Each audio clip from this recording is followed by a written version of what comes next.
तो hello everyone. तो आज का हमारा ये सेशन चैप्टर 4 का है। भाई हम वर्क एंड एनर्जी को लेकर आ गए हैं। तो भाई इस चैप्टर में हम पार्टिकुलरली ये पढ़ेंगे कि भाई ये वर्क क्या होता है और ये एनर्जी क्या होती है। तो हालांकि हम पार्ट 1 है हमारा इस सेशन का, इस चैप्टर का।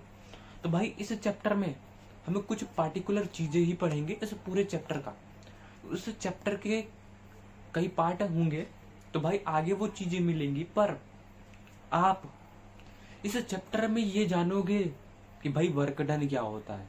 तो भाई वर्क डन हम उन्हीं चीजों की बारे में बात करेंगे कि भाई जो फिजिकली हमने वर्क किया है। तो भाई ऐसा नहीं है कि भाई हमारा मेंटली हमसे एनर्जी लॉस्ट नहीं होती, या फिर हम उस पर चीजें हमारे जब हम मेंटली किसी चीज को सोचते हैं तो भाई हमसे भी एनर्जी लॉस्ट होती है।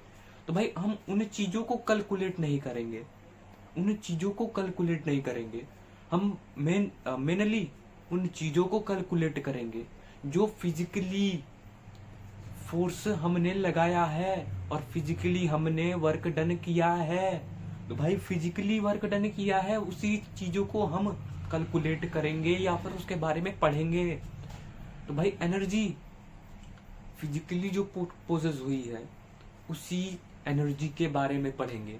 तो भाई ऐसा नहीं है कि हम जब सोचते हैं तो वहां पर वर्क डन नहीं हुआ, वर्क डन वहां पर भी हुआ है, लेकिन मेंटली हमने जो सोचा वहां पर एनर्जी लॉस्ट हुई। भाई सोचने में आपने जो सोचा वो एनर्जी लॉस्ट हुई, आपके सोचने में आपने खाना खाया वो एनर्जी बनी केमिकल प्रोसेस से, और आपने जो सोचा वहां से केमिकल प्रोसेस से वो एनर्जी लॉस्ट हो गई। तो भाई ऐसा नहीं है कि हमने जब किसी चीज को सोचते हैं, जब किसी चीज को सोचते हैं तो भाई एनर्जी वहां पर भी लॉस्ट होती है। तो भाई वहां पर जब एनर्जी लॉस्ट होती है तो ये भी एक टाइप का वर्क डन है, पर हम इस चैप्टर में उन चीजों के बारे में नहीं बात करेंगे, नहीं डिस्कस करेंगे। तो भाई मेनली मेरा कहने का ये सेंस था कि भाई हम उन्हीं चीजों के बारे में बात करेंगे जो हमने फिजिकली अपने बॉडी से जो फोर्स जनरेट कराया हो और डिस्प्लेस कराया हो। तो भाई ऐसा नहीं है जो हमने सोचा जो एनर्जी लॉस्ट हुई तो उसे के बारे में हम पढ़ेंगे। तो भाई वर्क एंड एनर्जी आपको पढ़ के ही समझ में आ गया होगा। भाई जो हमने काम किया और एनर्जी को लगाया, काम और एनर्जी, ऊर्जा। तो भाई इस चैप्टर में आपके कई सारे कॉन्सेप्ट्स दूर होने वाले हैं, कई सारे कॉन्सेप्चुअल आपकी बिल्डअप होने वाली है और कई सारे कॉन्सेप्ट्स आपके बिल्डअप होने वाले हैं। तो भाई आज का ये सेशन हम मेनली कुछ पार्ट्स को ही देखेंगे और वर्क डन एक थोड़े से एबव लेवल थे देखेंगे, क्योंकि जो क्लास 9th का जो सिलेबस एनसीईआरटी के अकॉर्डिंग है उसमें उस चीज के बारे में मेंशन नहीं है। तो भाई हम एक थोड़े से लेवल को इंक्रीज करेंगे और अच्छे से समझेंगे भाई कि ये वर्क डन एक लेवल से, यानी कि कंप्लीटली समझेंगे। तो भाई इस चैप्टर में अगर आपको इस चैप्टर को अच्छे से पढ़ना है तो भाई मैं आपको यही रिकमेंड करूंगा कि भाई आप पीछे के 3 chapters motion, force and laws of motion और ग्रेविटेशन को पढ़ के आओ, क्योंकि भाई ये तीनों चैप्टर्स इस चैप्टर में कंबाइन है। पहले चैप्टर का कॉम्बिनेशन चैप्टर 2 में मिला, चैप्टर 1 और चैप्टर 2 का कॉम्बिनेशन चैप्टर 3 में मिला, चैप्टर 1 और चैप्टर 2 और चैप्टर 3 का कॉम्बिनेशन इस चैप्टर में मिलेगा। तो भाई चीजें सारी जुड़ती हुई आती हैं, तो भाई चैप्टर्स को पढ़ना इंपॉर्टेंट है।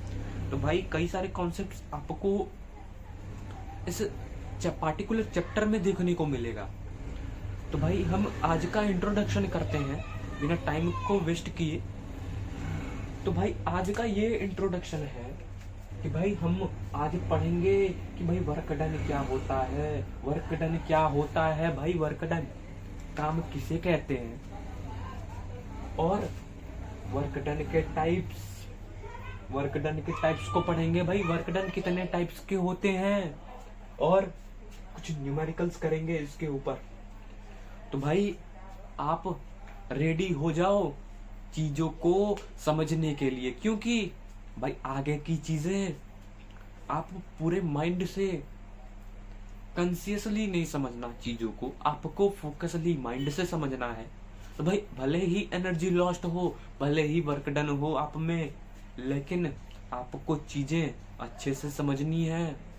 तो भाई फिजिकली हम चीजों को ही पढ़ेंगे, ठीक है। तो भाई हम न्यूमेरिकल लास्ट में करेंगे, और इन दो टॉपिक्स को, इन मेजर टॉपिक्स को पहले देखेंगे। तो भाई चीजें हम शुरू करते हैं। तो भाई अब ये वर्क क्या होता है, तो ये वर्क क्या होता है, तो वर्क जब हम किसी ऑब्जेक्ट पर फोर्स लगाएं और डिस्प्लेसमेंट कराएं, फोर्स लगाएं और डिस्प्लेसमेंट कराएं, तो भाई उसी को वर्क कहते हैं, उसी को वर्क कहते हैं। मैं एक एग्जांपल देता हूं, भाई ये मार्कर, अब मैंने इसके ऊपर फोर्स लगाया, डिस्प्लेसमेंट कराया, फोर्स लगाया, डिस्प्लेसमेंट कराया, फोर्स लगाया, डिस्प्लेसमेंट, तो भाई यहाँ पर एनर्जी नहीं लग रही क्या? तो भाई ये वर्क है, जो मैंने ये डिस्प्लेसमेंट कराया, इस पर फोर्स लगाई, तो भाई ये वर्क है, वर्क है। भाई आइए इसी को देखते हैं। तो भाई it states that when force acts on object, किसी ऑब्जेक्ट पर फोर्स लगे एंड द ऑब्जेक्ट मूव्स, और ऑब्जेक्ट चले, फोर्स ऑब्जेक्ट पर फोर्स लगे और वो ऑब्जेक्ट आगे चले, तो भाई उसी को फोर्स कहते हैं, वी कॉल इट फोर्स, उसी को वर्क कहते हैं, वी कॉल इट, उसे हम क्या कहेंगे भाई, फोर्स हैज डन वर्क, भाई क्या किया है, फोर्स ने काम किया है। अच्छा, तो भाई मैं इस काम को करूं या फोर्स इस काम को कराए, तो भाई फोर्स ही तो काम कर रहा है, तो भाई इसको हम ये भी बोल सकते हैं कि भाई फोर्स ने काम किया है, work done, force has done work on the object, object के ऊपर काम किया है, फोर्स ने ऑब्जेक्ट के ऊपर काम किया है, ठीक है। तो भाई in other words, work done is defined as a product of force and displacement. तो भाई ये वर्क डन फोर्स और डिस्प्लेसमेंट का प्रोडक्ट होता है, और तो भाई work done is equal to, यहां से निकल के आया, फोर्स इनटू डिस्प्लेसमेंट। अच्छा, तो भाई ये एक स्केलर क्वांटिटी है, तो भाई ये स्केलर क्वांटिटी कैसे है, तो भाई यहां पर फोर्स एक वेक्टर क्वांटिटी है और डिस्प्लेसमेंट एक वेक्टर क्वांटिटी है, लेकिन भाई वर्क डन की कोई एग्जैक्ट डायरेक्शन होती है क्या, कि भाई आपने इसी डायरेक्शन में फोर्स लगा, इसी डायरेक्शन में वर्क डन किया, भाई आपने इसी डायरेक्शन में वर्क करना है, तो भाई वर्क डन का कोई डायरेक्शन नहीं होता। तो भाई क्यों नहीं होता? तो भाई एक चीज देखना, अगर आप किसी काम को करते हो, तो भाई यहाँ पे ये बोलोगे क्या कि भाई एक डिफाइंड डायरेक्शन में ही उस काम को करना है। भाई ऐसा भी हो सकता है, एक गट्ठर उठा रहे हो, भाई ऐसे कोई गट्ठर उठा रहे हो, भाई ऐसा थोड़ी ना भाई एक ही डायरेक्शन में लगी हो, तो भाई वर्क डन का डायरेक्शन कोई नहीं होता, क्योंकि आपने जब गट्ठर उठाया तो भाई क्या डायरेक्शन उसका क्या था, कुछ वर्क डन का क्या कोई डायरेक्शन था क्या? तो भाई वर्क डन का कोई डायरेक्शन नहीं होता, हालांकि यहाँ पर फोर्स का डायरेक्शन होता है कि भाई मैंने किस डायरेक्शन में फोर्स लगाया, इसके अकॉर्डिंग ये ऑब्जेक्ट मूव करेगा, और डिस्प्लेसमेंट का भी एक वेक्टर क्वांटिटी, एक डिफाइंड डायरेक्शन होता है, पर वर्क डन का डायरेक्शन नहीं होता, ये स्केलर क्वांटिटी होता है, इसका कोई डायरेक्शन नहीं है। तो भाई यही मैं आपको समझाने की कोशिश कर रहा हूँ। अगर आप किसी चीज को उठाते हो तो भाई उसका कोई डिफाइंड डायरेक्शन है क्या? आपने किस डायरेक्शन में काम किया। तो भाई किसी वर्क डन का कोई डायरेक्शन नहीं है, बस इतना समझ लेना आप। तो भाई इसकी एसआई यूनिट जूल है। SI unit joule. MKS system में एमकेएस क्या है भाई? तो भाई एमकेएस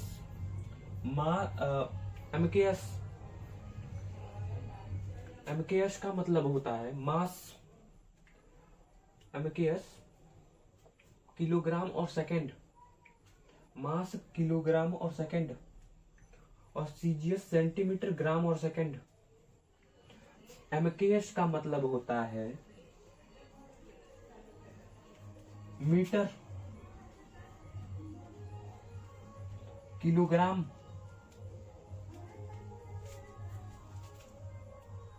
और सेकंड में जब यूनिट्स दे रखी हूं, और सीजीएस का मतलब होता है सेंटीमीटर ग्राम और सेकंड में यूनिट दे रखी हूं, तो भाई उसे हम सीजीएस बोलते हैं। और एमकेएस का मतलब जब चीजें मीटर, किलोग्राम और सेकंड में दे रखी हूं, तो भाई सीजीएस यूनिट इसका जूल होता है, और इसका सीजीएस यूनिट अर्ज होता है, अर्ज, और एमकेएस यूनिट जूल। तो भाई ज्यादातर जगह तो भाई आपको जूल ही यूज करना होगा, जूल ही, क्योंकि ज्यादातर जगहें आपको न्यूटन में ही और डिस्प्लेसमेंट को मीटर में ही निकालना होता है। ज्यादातर जगह आपको सीजीएस भाई अलग की चीजें हैं, एक अलग अलग लेवल की चीजें हैं, जो शायद अभी ना इस पे क्वेश्चन आए सीजीएस यूनिट पे। तो भाई इस यूनिट का आपको उतना ज्यादा ख्याल नहीं रखना, लेकिन आप इस चीज को समझ सकते हो भाई। सेंटीमीटर, जब सीजीएस यूनिट का मतलब होता है कि भाई जब सेंटीमीटर और ग्राम और सेकंड में यूनिट्स दे रखी हूं, तो भाई सीजीएस यूनिट अर्ज लिखते हैं, अर्ज लिखते हैं भाई। तो भाई डिफरेंसेस मेन यही है, जूल और अर्ज लिखते हैं, ठीक है। तो भाई अब वर्क डन का जरा फॉर्मूला देख लेते हैं, वर्क डन का फॉर्मूला देख लेते हैं। तो भाई वर्क डन यहां से हमें दिखा, work done is equal to force into displacement, force into displacement. तो भाई एनसीईआरटी के according work done is equal to force into displacement है, और डब्ल्यू का वैल्यू निकाले तो force FS, force into displacement आ जाता है। लेकिन भाई अगर आपको इस चीज को इस कंडीशन के अकॉर्डिंग अप्लाई करना हो कि भाई जब उस ऑब्जेक्ट पर आपने उसके मूविंग डायरेक्शन पर ही फोर्स लगाया, तब तो चीजें भाई उस डायरेक्शन में ही चलेंगी। लेकिन अब भाई इस केस में क्या होगा, जब कोई ऑब्जेक्ट को हम इस डायरेक्शन में, ये ऑब्जेक्ट इस डायरेक्शन में मूव करे और हम इस डायरेक्शन में उस फोर्स को लगाकर ऐसे खींचे, ऐसे भाई ऐसे पकड़ के जैसे खींचते हैं ना, और नीचे आगे डिस्प्लेस हो रहा हो, और हम कुछ एंगल से उस चीज को खींचे, उस चीज को खींचे, तो भाई वहां पर कैसे निकालेंगे फोर्स, वहां पर वर्क डन कितना होगा। तो भाई इस केस में ये फॉर्मूला नहीं काम आता, इस केस में ये फॉर्मूला काम नहीं आता। और तो भाई इसको निकालने के लिए क्या करना होगा, इस तरह के कामों को, जैसे हमने किसी काम को किया, जैसे हमने किसी चीज को रस्सी बांधी और उसे खींच रहे हैं, भाई हम उसे खींच रहे हैं, ऐसे खींच रहे हैं, भाई उस पर कितना वर्क हुआ, इसको कैसे कैलकुलेट करेंगे। तो भाई एक फॉर्मूला है, इसका एक फॉर्मूला है। भाई चीजें अच्छे से ना समझ में आए, लेकिन चीजें अच्छे से समझनी होगी, और एक लेवल के अकॉर्डिंग, एनसीईआरटी के अकॉर्डिंग आपको यहाँ पर नहीं चलना होगा। क्योंकि यहाँ पर अगर आपको अच्छे से समझना है कि भाई जब कोई फोर्स जब सीधे डायरेक्शन में, मूविंग डायरेक्शन में ना लगे,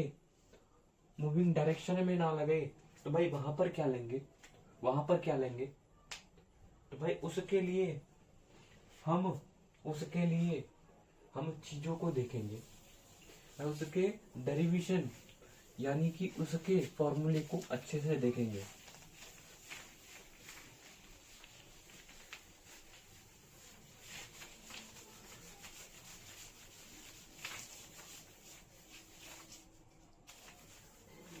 वही चीजें ये थी कि जब कोई ऑब्जेक्ट उसी डायरेक्शन में मूव कर रहा था, कि भाई इस डायरेक्शन में मूव किया और हमने यहां से फोर्स लगाया, भाई यहां पर हमने इस ऑब्जेक्ट के ऊपर एक कांस्टेंट डायरेक्शन में फोर्स लगाया, तो भाई वहां पर एफएस से काम चल गया, फोर्स इनटू डिस्प्लेसमेंट से काम चल गया। लेकिन अगर क्या होगा भाई, अगर हम किसी चीज को इस तरह रस्सी बांध कर खींचते हुए ले जाएं, या फिर किसी ऑब्जेक्ट को डिस्प्लेस करता हुआ ऑब्जेक्ट, जैसे ये अगर ऑब्जेक्ट कोई नीचे से फोर्स लगा के ले आ रहा है, या फिर कोई ऑब्जेक्ट इसको डिस्प्लेस करा रहे हैं, खुद डिस्प्लेस हो रहा है, और भाई मैंने नीचे से फोर्स लगा दिया,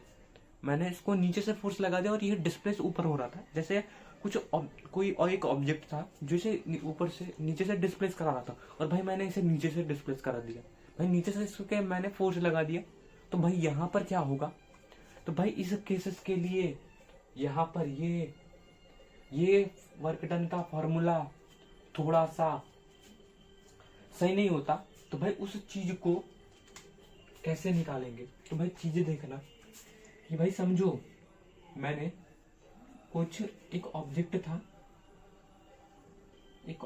था और भाई एक कोई आदमी है, और भाई यहाँ पर इसने रस्सी बांधी और अपने हाथ में पकड़ ली, और भाई यहाँ पर डिस्प्लेस कहाँ होगा, ये तो ग्राउंड है, तो भाई डिस्प्लेस इस तरफ होगा कुछ, अच्छा डिस्प्लेसमेंट इस तरफ, फोर्स यहाँ से इधर से लग रही है और डिस्प्लेसमेंट इधर से हो रहा है, अच्छा भाई डिस्प्लेसमेंट इधर से हो रहा है, तो भाई चीज बताना कि यहाँ पर ये फोर्स कैलकुलेट कर पाएगा क्या, फोर्स इनटू डिस्प्लेसमेंट।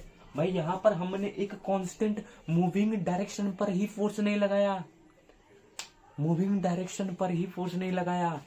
तो भाई यहाँ पर कुछ एंगल बन रहा है इसके बीच में,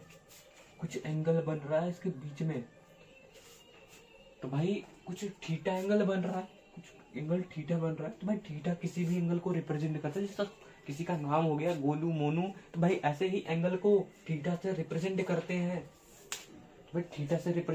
हैं, तो भाई इनके बीच में कुछ एंगल बन रहा है, लेकिन हमें ये पता है यहाँ पर ये फॉर्मूला यहाँ पर इस चीज को कैलकुलेट नहीं कर पाएगा, ठीक है। तो भाई यहाँ पर थीटा एंगल है, तो भाई एंगल पे हमें पता है जब हमारा पूरा वहां पर फोर्स नहीं लग रहा, भाई किसी चीज को रस्सी से पकड़ते हो तो ज्यादा फोर्स लगेगा, या फिर उसके मूविंग डायरेक्शन पर ही फोर्स लगाओ तो ज्यादा फोर्स लगेगा, भाई ऑब्जेक्ट के मूविंग डायरेक्शन पर ही फोर्स लगाओ तो ज्यादा बढ़ेगा आगे। लेकिन क्या होगा अगर एंगल के अकॉर्डिंग किसी एंगल पे किसी स्लोप पे फोर्स लगा के ऐसे खींच के ले जाए, तो भाई इसके लिए ये फॉर्मूला नहीं है, तो भाई इस चीज को कैसे निकालेंगे, तो भाई चीजें आगे देखना, भाई वर्क डन का यहाँ पर फॉर्मूला निकलता है, तो भाई वर्क डन दो वेक्टर क्वांटिटीज का प्रोडक्ट होता है, तो भाई यहाँ पर ये स्केलर प्रोडक्ट होता है, इसका बीच का इसमें स्केलर प्रोडक्ट होता है, और जब हम किसी चीज को खोलते हैं तो भाई वर्क डन निकल के आता है, एफ यहाँ पर यस होगा, भाई डिस्प्लेसमेंट, तो भाई यहाँ पर एक डॉट प्रोडक्ट स्केलर प्रोडक्ट, भाई यहाँ पर एफ एस कॉस थीटा में चेंज हो जाता है, ये dot F S cos theta में चेंज हो जाता है।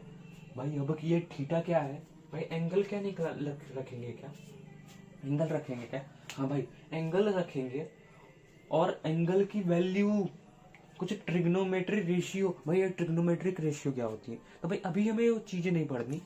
भाई चीजें कुछ बड़ी हैं, लेकिन हम उनकी वैल्यूज को याद कर सकते हैं कि भाई कुछ कांस्टेंट एंगल होंगे।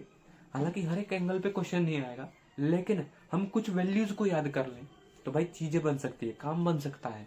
तो भाई हम मानते हैं भाई यहाँ पर कुछ इस वर्क डन, यहाँ पर ये जो ये मैन था, यहाँ पर इसने जिस ऑब्जेक्ट पर डिस्प्लेस और इसके बीच का एंगल कुछ 60 डिग्री बना, कुछ 60 डिग्री बना। तो भाई यहाँ पर आइए हम इसके फोर्स को कैलकुलेट करते हैं। तो भाई यहाँ पर हम कुछ कंक्लूड कर लेते हैं कि भाई इसने फोर्स कितना लगाया होगा और यहाँ पर डिस्प्लेसमेंट कितनी लगी होगी। तो भाई मानते हैं कुछ फोर्स इस बंदे ने 10 न्यूटन का लगाया होगा और डिस्प्लेसमेंट कुछ 20 मीटर हुआ होगा। तो भाई एक चीज देखना, यहाँ पर ये MKS यूनिट में ले रहा हूँ। अच्छा, एंगल कितना है भाई? 60 डिग्री। तो भाई वर्क डन को निकालना है तो फोर्स कितना लगा? 10 न्यूटन। भाई चीजें आपको MKS यूनिट या CGS यूनिट में ही लेनी है। तो भाई यहाँ पर डिस्प्लेसमेंट कितना होगा? तो भाई डिस्प्लेसमेंट हुआ 20 मीटर। अच्छा, यहाँ पर एंगल कितना बना? तो भाई cos थीटा की जगह cos 60 होगा, cos 60 डिग्री। तो भाई वर्क डन क्या निकल के आया? तो भाई वर्क डन अभी बाकी है भाई 210 इंटू 20, और यहाँ पर cos 60 की वैल्यू, cos 60 की वैल्यू 1/2 होती है, 1/2। तो भाई 1/2 को यहाँ पर लिखेंगे।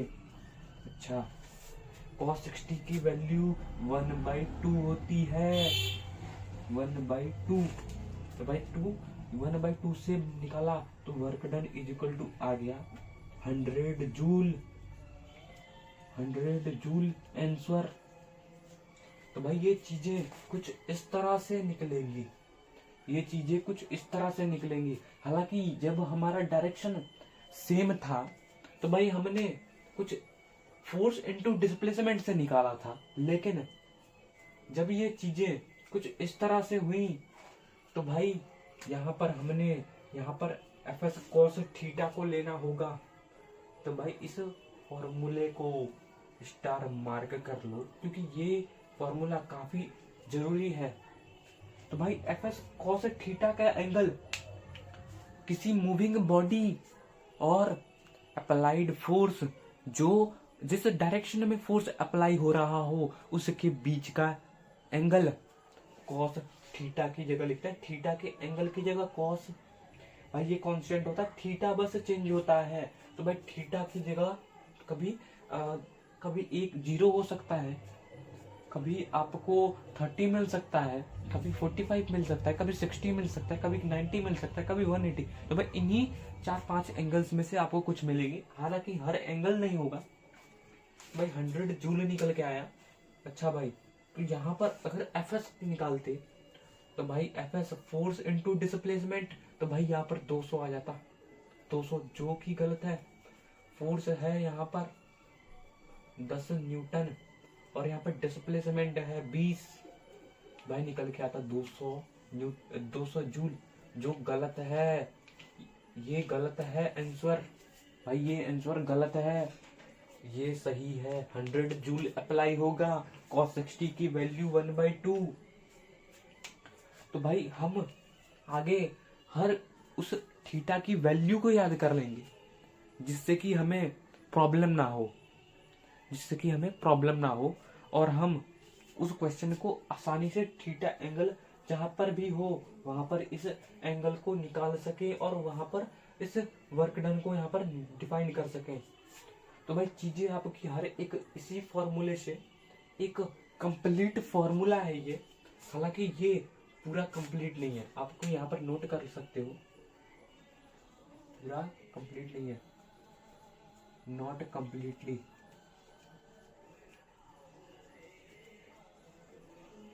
Fully satisfactory. अपने नोट्स में भी ये मेंशन कर सकते हो। भाई ये फॉर्मूला आपको हर एक केस का वर्क डन निकाल के देगा, लेकिन ये नहीं निकाल सकता। तो भाई चीजें इसमें ज्यादा कुछ ही है, भले ही थोड़ा टाइम लगे, लेकिन आपको ये ही चीजें पढ़नी है। भाई फोर्स इनटू डिस्प्लेसमेंट को आप पढ़ो तो भाई हर केस नहीं लगा सकते। तो भाई F(s cos थीटा) हम एक बार फिर से रिवाइज कर लेते हैं। भाई work done is equal to होता है फोर्स इनटू डिस्प्लेसमेंट, और ये एक डॉट प्रोडक्ट होता है, स्केलर प्रोडक्ट होता है। तो भाई ये डॉट आगे cos थीटा में चेंज हो जाता है, और यहाँ पर F(s cos थीटा) का मतलब उस बॉडी के डिस्प्लेस हुए डायरेक्शन में और फोर्स अप्लाइड डायरेक्शन के बीच का एंगल कितना है, थीटा बताता है। थीटा की जगह उस एंगल को लिखते हैं,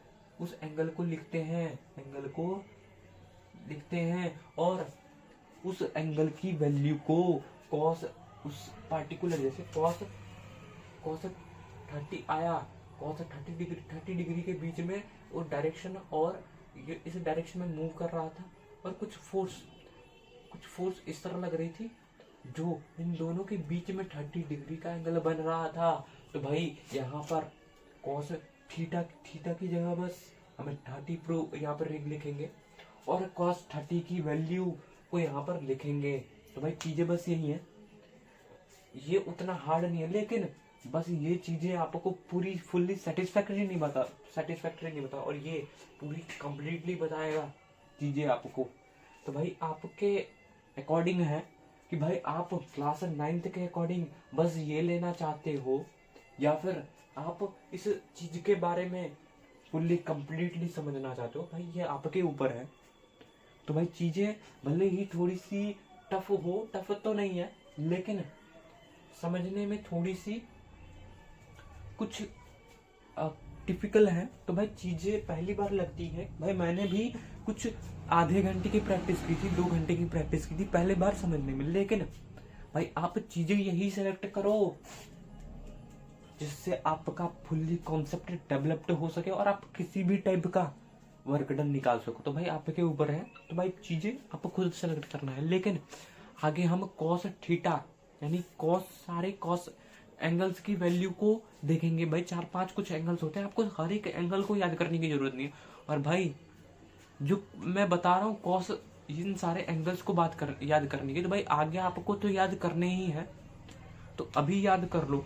तो भाई कुछ आपको कम नहीं आ गया कुछ आगे क्लासेस के बच्चों से, क्योंकि आगे क्लासेस में भी आपको याद ही करने पड़ते हैं, ठीक है। तो भाई ऐसा नहीं है 10th का ही कॉस थीटा या ये चीजें हैं, लेकिन हमारे लिए भी हैं, लेकिन हम इन वैल्यूज को याद कर लें तो भाई चीजें आसान हो जाएंगी। 4-5 एंगल्स होते हैं, उनके वैल्यूज को बस हमें याद कर लें, तो भाई हम उन एंगल्स को देखेंगे और उनकी वैल्यूज को याद करेंगे ताकि हम चीजें आसानी से वर्क डन को निकाल सकें।